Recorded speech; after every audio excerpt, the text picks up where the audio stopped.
Hello students, मैं सुधांशु स्वागत करता हूं आपका आशीष तिवारी यूट्यूब चैनल पर। आशा करता हूं कि आप सभी अच्छे होंगे। मैं इस चैनल के माध्यम से आप सभी के लिए लेकर आया हूं बीए ऑनर्स पॉलिटिकल साइंस और बीए प्रोग्राम के फिफ्थ सेमेस्टर के इंटरनेशनल पॉलिटिकल इकोनॉमी अंतर्राष्ट्रीय राजनीतिक अर्थव्यवस्था नाम की एक इम्पोर्टेंट किताब पर, जो कि आपका डिसिप्लिन स्पेसिफिक इलेक्टिव यानी कि आपका डीएससी का सब्जेक्ट है। तो स्टूडेंट अगर आप ड्यू सोल रेगुलर या किसी और यूनिवर्सिटी से सब्जेक्ट पढ़ रहे हैं तो इस सीरीज आपके लिए बहुत ही उपयोगी साबित होने वाली है, क्योंकि इसमें हम हर चैप्टर को सिंपल भाषा में समझेंगे, इंपॉर्टेंट कॉन्सेप्ट्स को भी ब्रेक डाउन करेंगे और एग्जाम पॉइंट ऑफ व्यू से भी डिस्कस करेंगे।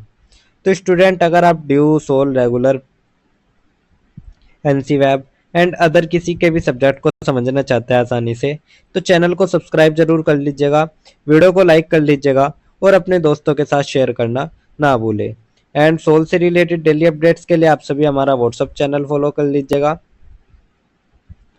तो चलिए शुरू करते हैं। मैं आपका स्वागत करता हूँ बीए ऑनर्स पॉलिटिकल साइंस और बीए प्रोग्राम की फिफ्थ सेमेस्टर की इंटरनेशनल पॉलिटिकल इकोनॉमी के फिफ्थ यूनिट के चैप्टर नंबर 9 के इस वीडियो लेक्चर में।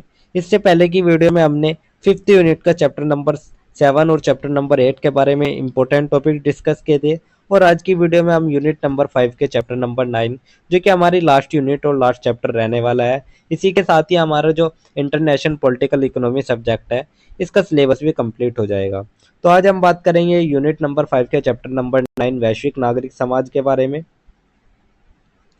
तो स्टूडेंट आज हम बात करेंगे वैश्विक नागरिक समाज की। आप सोचिए, अगर सरकारें और बड़ी कंपनियां अपने फायदे के लिए फैसले ले रही है तो आम जनता की आवाज कौन उठाएगा। तो यहीं पर सामने आता है नागरिक समाज। तो आइए इस क्लास में हम समझते हैं नागरिक समाज क्या है, वैश्वीकरण ने इसे कैसे बदला और आखिर इसकी क्या भूमिका है, और लोकतंत्र और न्याय की लड़ाई में इसकी क्या भूमिका है उसको भी हम देखेंगे। तो चलिए इस चैप्टर की जो हम शुरुआत कर लेते हैं वो हम सबसे पहले एक छोटे से परिचय से कर लेते हैं। तो परिचय में हम सबसे पहले यही समझें कि नागरिक समाज आखिर है क्या।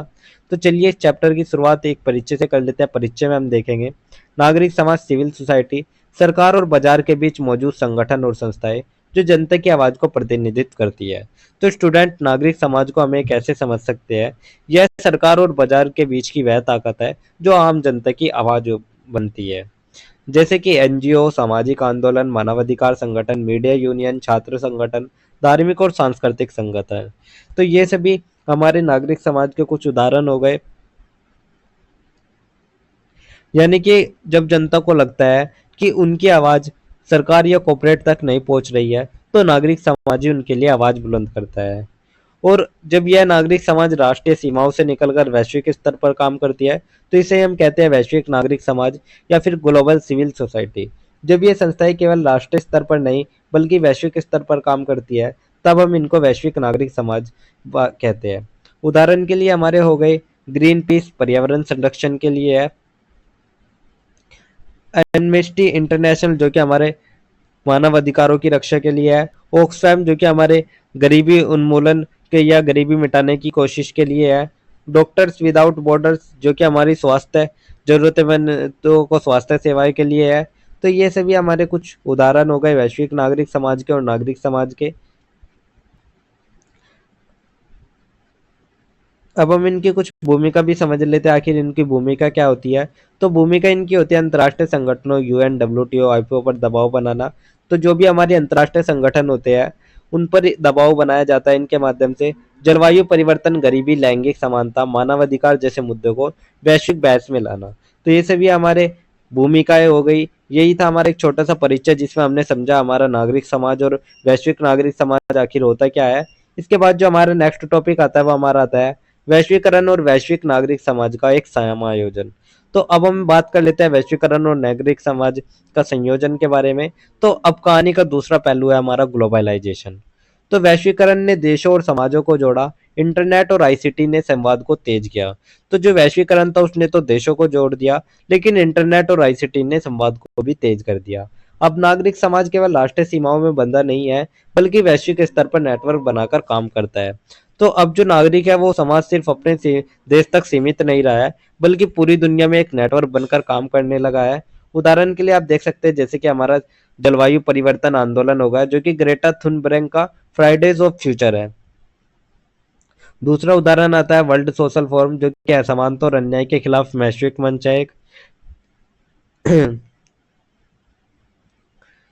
तो ये तो हमने कुछ उदाहरण देख लिया। अब हम बात कर लेते हैं संयोजन के बारे में, इंटीग्रेशन के बारे में। वैश्वीकरण पूंजी, तकनीक और व्यापार का जुड़ाव, यानी कि जो ग्लोबलाइजेशन है वो कैपिटल, टेक्नोलॉजी और ट्रेड का जुड़ाव है। वैश्विक नागरिक समाज है न्याय, समानता और मानवाधिकार की आवाज। तो जो ग्लोबल सिविल सोसाइटी है वो जस्टिस, इक्वालिटी और ह्यूमन राइट्स की आवाज है। तो इसके कुछ हमारे सकारात्मक असर भी रहे, कुछ चुनौतियां भी रही है, उनको भी देख लेते हैं।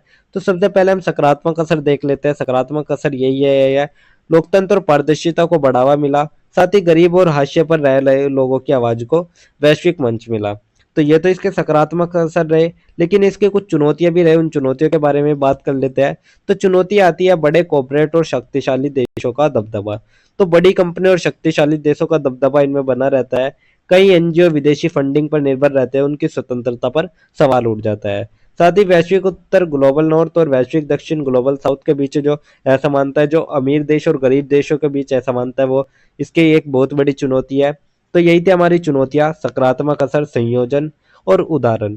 तो यही था हमारा वैश्वीकरण और वैश्विक नागरिक समाज का एक संयोजन। इसके बाद जो हमारा नेक्स्ट टॉपिक आता है वो हमारा आता है एक छोटा सा निष्कर्ष। तो अब हम बात कर लेते हैं पूरे चैप्टर के एक छोटे से निष्कर्ष के बारे में। तो निष्कर्ष में हम देखेंगे वैश्विक नागरिक समाज लोकतंत्र, न्याय और मानव अधिकारों को आगे बढ़ाने का एक शक्तिशाली साधन है। यह सरकारों और अंतर्राष्ट्रीय संगठनों को जवाबदेह बनाता है। तो स्टूडेंट, जो वैश्विक नागरिक समाज है वो लोकतंत्र और न्याय को आगे बढ़ाने का एक महत्वपूर्ण साधन है। यह सरकारों और अंतर्राष्ट्रीय संस्थाओं को जवाबदेह यानी कि अकाउंटेबल बनाता है। हालांकि चुनौतियां पारदर्शिता, स्वतंत्रता, उत्तर दक्षिण असमानता, फिर भी यह वैश्विक समस्याओं से निपटने में महत्वपूर्ण भूमिका निभाता है। इसके सामने हमारी कुछ चुनौतियां जैसे कि पारदर्शिता हो गई, स्वतंत्रता हो गई, उत्तर दक्षिण असमानता हो गई, ये सभी हमारी चुनौतियां हो गई। भविष्य में इसकी भूमिका और भी महत्वपूर्ण होगी, क्योंकि जलवायु परिवर्तन, साइबर सुरक्षा, गरीबी और असमानता जैसी समस्याएं अकेले किसी एक देश के बस की नहीं है। तो जो जलवायु परिवर्तन, साइबर सुरक्षा, गरीबी और असमानता जैसी समस्या है, उन सभी से निपटने में इसकी भूमिका बहुत ज्यादा अहम रही है। तो ये तो हमारा एक छोटा सा निष्कर्ष हो गया। तो स्टूडेंट, आज हमने समझा कि वैश्विक नागरिक समाज सिर्फ एक विचार ही नहीं है, बल्कि एक ताकत है जो कि न्याय और समानता के लिए लड़ाई लड़ रही है। तो आपके हिसाब से क्या एनजीओ और नागरिक समाज वाकई सरकार और कॉर्पोरेट्स को चुनौती दे सकते हैं, या वे भी धीरे धीरे सिस्टम का हिस्सा बनते जा रहे हैं?